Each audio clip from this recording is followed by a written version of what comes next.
नमस्कार,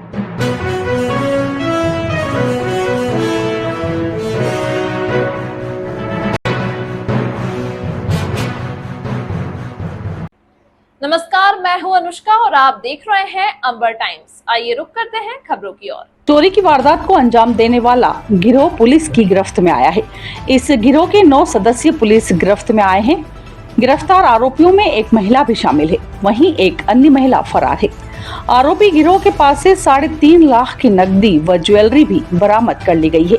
ये सभी आरोपी बहुत ही शातिर तरीके से वारदातों को अंजाम देते थे। दरअसल पुलिस ने खुलासा करते हुए बताया कि 11 जुलाई को बिलपांग थाने के ग्राम शिवपुर निवासी रमेश चंद्र जैन 73 वर्ष ने पुलिस थाने पहुंचकर घर में घुसकर लूट की रिपोर्ट दर्ज करवाई थी। फरियादी के अनुसार घर में वह और उनकी पत्नी मौजूद थे। 11-12 जुलाई की मध्यरात्रि को घर के चैनल गेट और दरवाजे को तोड़कर कुछ लोग अंदर घुसे। आरोपियों ने दंपति को लकड़ी और डंडों से डरा धमका कर नीचे बैठा दिया। आरोपी घर की अलमारी में रखी और दंपति द्वारा पहनी हुई सोने की चेन, एक पेंडल, 3 अंगूठी, कान के टॉप्स, सोने की चूड़ियां और 50,000 रुपए नगद लूट कर ले गए थे।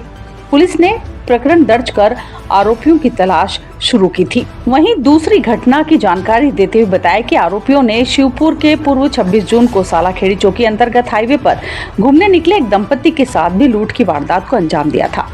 आरोपियों ने दंपति को रास्ते में रोककर उन्हें जबरन खेत में ले जाकर मारपीट की थी और उनसे नकदी एवं सामान लूट लिया था। कैसे ट्रेस किया पहली बात को और कैसे आप ये जो 11 तारीख को बिलपांग थाना क्षेत्र अंतर्गत शिवपुर गांव में एक चोरी हुई थी, उसमें और उसके पहले 26/6 को एक सालाखेड़ी में लूट का मामला पंजीबद्ध हुआ था। उसमें पुलिस काम कर रही थी। उसमें हम लोगों ने सीसीटीवी कैमरे की वजह से जो है वो पहला क्लू मिला। सुराना गांव में एक जगह पे जो कैमरा लगा हुआ था, वहाँ से हमारी लिंक मिलती चली गई और उसके बाद में फिर हम लोगों ने इस पूरे गिरोह को जो है वो धर दबोचा है। कुल मिला के 8 लोग इसके अंदर है और साथ में उनकी जो माँ है एक आरोपी की, उसके पास में पूरा के पूरा वो चोरी का सामान देते थे और वो अपना पूरा सामान ठिकाने भी लगाती थी, तो उसको भी गिरफ्तार किया है। कुल मिला के 9 लोगों को गिरफ्तार कर लिया गया है और बाकी पूरा के पूरा मशरूका लगभग 3.5 लाख के आसपास का मशरूका भी बरामद किया है। चोरी की जनसंख्या वगैरह करवाते सामने ये अभी अलग से ये है, वो जो भी अपना काम करते होंगे, मगर मोटा मुद्दा ये है कि इसके अंदर इन लोगों ने जो भी चोरी और लूट करी है उसका पूरा के पूरा पैसा भी बरामद कर लिया गया है और आगे भी इन लोगों के सारा और क्या क्या घटनाक्रम किया गया है उसके बारे में पूछताछ जारी है। हाँ बिल्कुल, जो सुराना में सीसीटीवी कैमरा एक लगा हुआ था तो उसके थ्रू पकड़ाए गए हैं और प्रयास हमारा ये है कि उस एरिया में हम लोग और भी सीसीटीवी कैमरे जो है वो जन सहयोग से बढ़ाएंगे। आरोपियों के बैकग्राउंड क्या बैकग्राउंड रहा? आरोपियों का ये लगभग सारे के सारे जो है वो मजदूरी करने वाले हैं। कुछ रोड के इसमें काम करते थे, कुछ ठेला लगाते थे। इनके द्वारा जो है वो 7-8 बजे तक काम करने के बाद में सब लोग इकट्ठा होकर इस पूरे रूट के ऊपर जो है वो घटनाक्रम करने के लिए रेकी करते थे और इस तरीके से 2 घटनाक्रम यहाँ पे कर चुके हैं। भाटपटलाना में भी कुछ 2-3 मामले इन्होंने किया घटना की है, उसके लिए उनको वहाँ की संबंधित पुलिस को भी सूचित कर दिया गया है। Thank you sir. चड्डी बनियान गैंग भी चल रही है। आइए जावरा थाना क्षेत्र अंतर्गत एक सीसीटीवी फुटेज सामने आया हुआ है जिसके अंदर इस तरीके के लोग जो है वो दिखे हुए हैं। पुलिस की पेट्रोलिंग वहाँ पे बढ़ा दी गई है। प्रयास हमारा है कि जितना जल्दी हो सके इस तरीके का अगर गिरोह वहाँ पे सक्रिय है, अभी घटना हुई नहीं है मगर घटना से पहले ही हम लोग उसको धर दबोचें।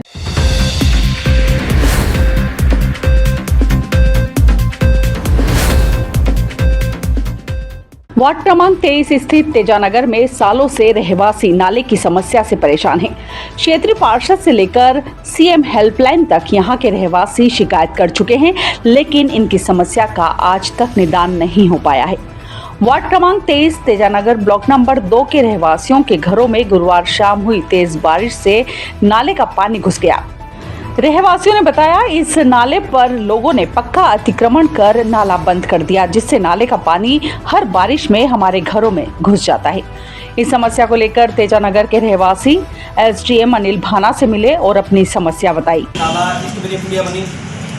गली देखोगे, मेन रोड तुम्हारा हो गया, अब इसके बीच में समस्या आ रही सारी, 40 मीटर में समस्या आ रही है, जो वो खुला सर आराम से सभी हमारे नाका चलेंगे त्रिपुरा गेट तरफ। हाँ, वो पहला नाला वो पहली पुलिया आई। हाँ, बस पुलिया भाई, पुलिया से अंदर गली जा रही।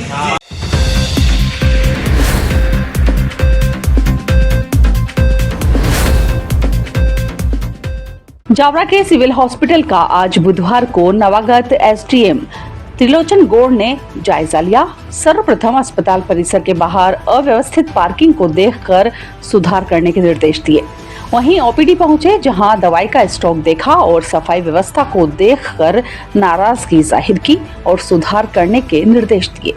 वहीं निरीक्षण के दौरान अस्पताल में ट्रांसफार्मर खराबी की बात सामने आई, जिस पर एसडीएम ने तत्काल बिजली कंपनी के अधिकारी को फोन लगाया और सुधारने की बात कही। वहीं नवीन महिला अस्पताल के लेबोरेटरी डायलिसिस आदि का भी निरीक्षण किया और आगे एसडीएम ने जानकारी देते हुए बताया। सर, आज हॉस्पिटल का औचक निरीक्षण किया आपने, क्या कमियां मिली, क्या सुझाव दिए? ये कि मेरे जब से मैंने ज्वाइन किया उसके बाद से पहला मेरा हॉस्पिटल का निरीक्षण है, जिसमें जो मेरे को पाया कि एक तो पार्किंग व्यवस्था को लेकर के थोड़ी उसमें कुछ कमियां थी, तो उसको सुधारने के निर्देश दिए। साफ़ सफाई जहाँ जहाँ कमियां मिली तो यहाँ के जो सिविल हॉस्पिटल के जो अधीक्षक हैं उनको भी इसमें थोड़े मॉनिटरिंग अच्छी करने के और ये साफ़ सफाई व्यवस्था दुरुस्त रखने। इसमें एक कमी लाइट विद्युत व्यवस्था को लेकर की थी, तो विद्युत व्यवस्था आपूर्ति होने के कारण कुछ एक्सरे मशीन और डायलिसिस का जो काम है वो बंद था यहाँ पे, तो उसको तुरंत रिस्टोर करने के निर्देश दिए गए विद्युत विभाग से संपर्क करके।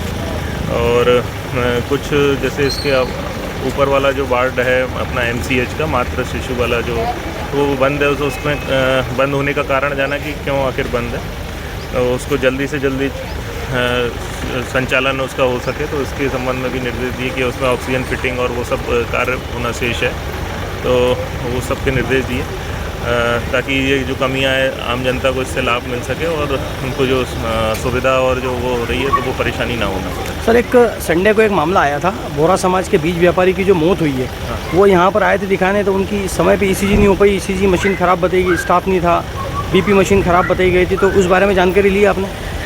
ये एक्चुअली ये बाद में अभी संज्ञान में आया है मेरे, और ये चूँकि घटना 2 या 3 दिन शायद पुरानी है ऐसा बता रहे हैं, तो इस संबंध में मैंने इनसे कारण जाना है, तो इसके मैं कारण जान के मतलब उनसे जो संबंधित डॉक्टर थे उनके द्वारा क्या किया गया, तो उस संबंध में जानकारी ले रहा हूँ।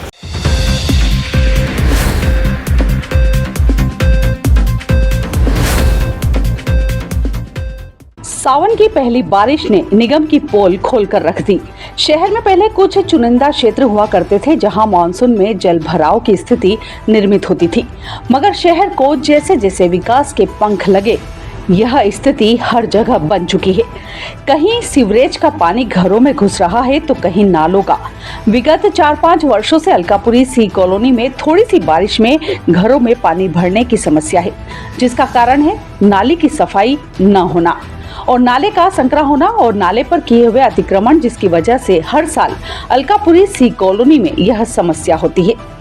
इस क्षेत्र के रहवासी सालों से इस समस्या को लेकर निगम प्रशासन को अवगत करवा चुके हैं, मगर आज तक सुनवाई नहीं हुई। क्षेत्रीय पार्षद भी बस रस्म अदायगी कर घर को लौट जाते हैं।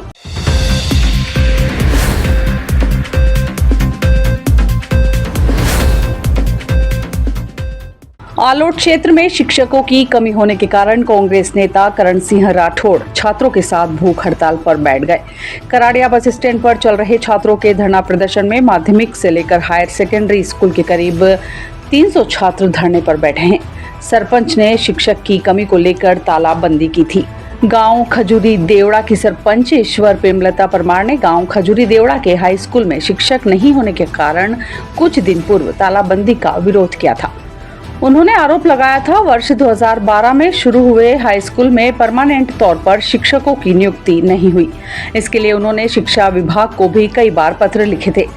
गांव कराड़िया के छात्रों ने भी कुछ दिन पूर्व ही शिक्षकों की कमी को लेकर देर तक गांव कराड़िया के मुख्य सड़क को जाम कर दिया था। छात्रों को समझाने के लिए मौके पर बरखेड़ा पुलिस भी पहुंची थी, लेकिन छात्र नहीं माने थे। बाद में आलोट तहसीलदार ने पहुंचकर मामला शांत करवाया था। छात्रों का कहना है कि एसडीएम और तहसीलदार ने पहुंचकर हमें झूठा आश्वासन दिया है, जिसमें वह 3 शिक्षक की नियुक्ति की बात कर रहे हैं। वो प्राथमिक विद्यालय के शिक्षक हैं, ऐसे में वो हायर सेकेंडरी के छात्रों को शिक्षा कैसे दे सकते हैं। धरने पर बैठे छात्रों ने भी शिक्षा विभाग को चुनौती देते हुए कहा है कि जब तक यहाँ पर स्थायी शिक्षकों की नियुक्ति नहीं होती तब तक वे भूख हड़ताल पर ही बैठे रहेंगे। विगत 1.5 महीना हो चुका है स्कूल लगे ने। मेरे कराड़िया, बरखेड़ा, मोरिया देवड़ा खजूरी तालोट और ताल पूरी विधानसभा में टीचर की व्यवस्था नहीं। इसी मांग को लेकर मेरे गांव के सभी छोटे भाई बहनों के द्वारा रोड जाम किया, जबकि तहसीलदार मैडम ने आके बोला था कि 7 दिन में टीचर की व्यवस्था कर दूंगा। अभी तक कोई भी टीचर की व्यवस्था नहीं हुई। इसी मांग को लेकर आज मैं इन सभी भाई बहनों के साथ भूख हड़ताल पे बैठा हूँ।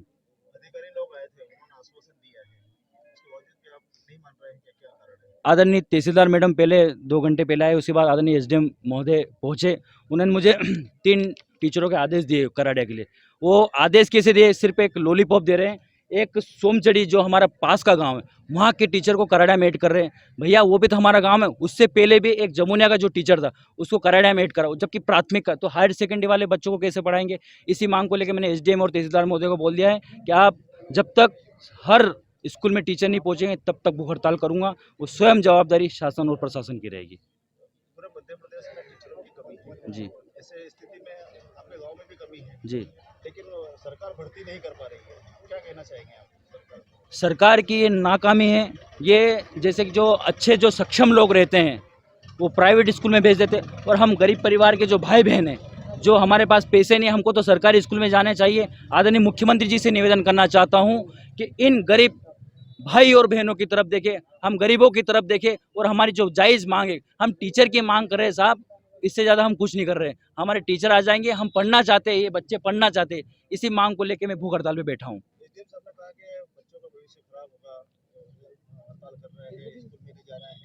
साहब मैं बच्चों को नहीं लाया हूँ, मैं खुद मेरे साथियों के साथ भूख हड़ताल पे बैठा था। ये बच्चे सबसे पूछ लो आप, एक खुद बच्चे आए हैं यहाँ पे और उनके पालक साथ में लेके आए। बच्चे नहीं आए, उनके पालक खुद साथ में लेके आए, ताकि वो भी चाहते हैं कि हमारे बच्चों का भविष्य खराब ना हो। क्या कारण है कि तुमको यहाँ पे भूख हड़ताल करने के लिए बैठना पड़ रहा है? हमारे स्कूल में टीचर्स की कमी है, इसीलिए हम भूख हड़ताल कर रहे हैं। कितने समय से टीचर नहीं है यहाँ पर? लगभग अभी इसी साल है, अगले साल 13 टीचर थे, पर अभी 2 टीचर ही रह गए। तो कौन सी क्लास में नहीं है टीचर? सारी 9, 10, 11, 12 सभी तो टीचर की व्यवस्था नहीं है। अभी अधिकारी लोग आए थे, क्या आश्वासन देके गए? वो बोल रहे हैं कि 6 टीचर ने मतलब उन्होंने भेजे हैं, लेकिन क्या गारंटी हो कि 6 टीचर आएंगे? 7 दिन पहले ऐसे बोल गए थे, लेकिन टीचर्स नहीं आए थे। क्या नाम है तुम्हारा? गायत्री पाटीदार।